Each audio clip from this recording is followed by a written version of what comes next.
The Syrian air passenger plane has been intercepted on suspicions of having non-civilian cargo. What has been cited as indications of that?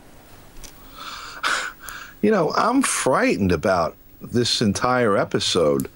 And it comes on the heels of pronouncements by various members of NATO that any challenge to this member of NATO, or particularly Turkey, will be considered a challenge against the entire alliance, and, you know, war follows, etc. This has been very, out there the last few days.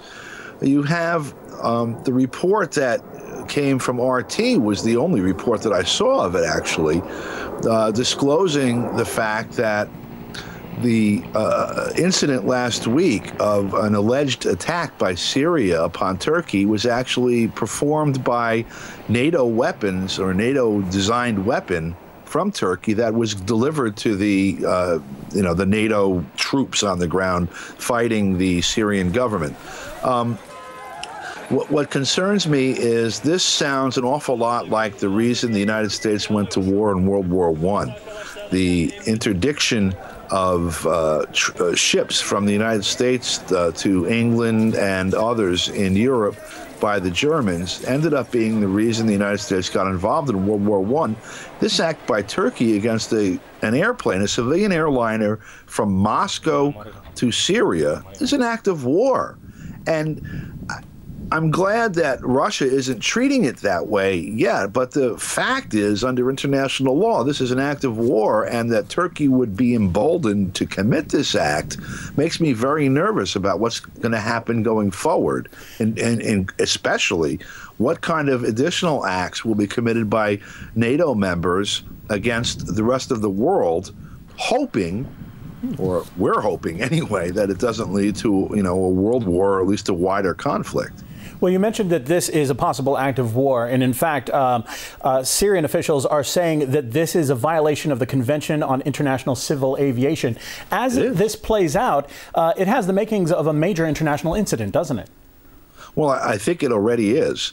And you can look at, going back over the last, let's say, from the post-World War II period to now, had the Soviet Union done such a thing to the West at different points in history, there would be wall-to-wall coverage of this incident as obvious need to have a nuclear war with the Soviet Union across the United States and Western Europe. Obviously, this particular incident doesn't rise to that level, but it is illegal.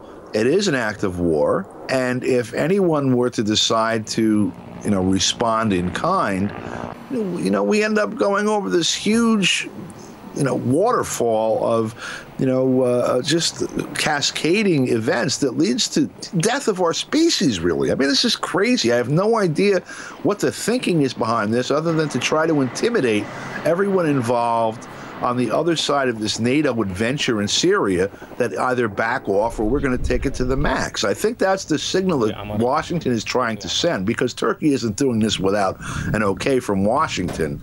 And it's frightening that that's actually how aggressively they're playing at this point, especially, a couple of weeks before an election. Usually they try to keep this stuff toned down before an election and save it for after the election. So I hope something worse isn't coming after November 6th. All right. Appreciate your thoughts. Don DeBar, anti-war activist and journalist, joining us from Ossining, New York. Thanks for being with us. Thank you, too.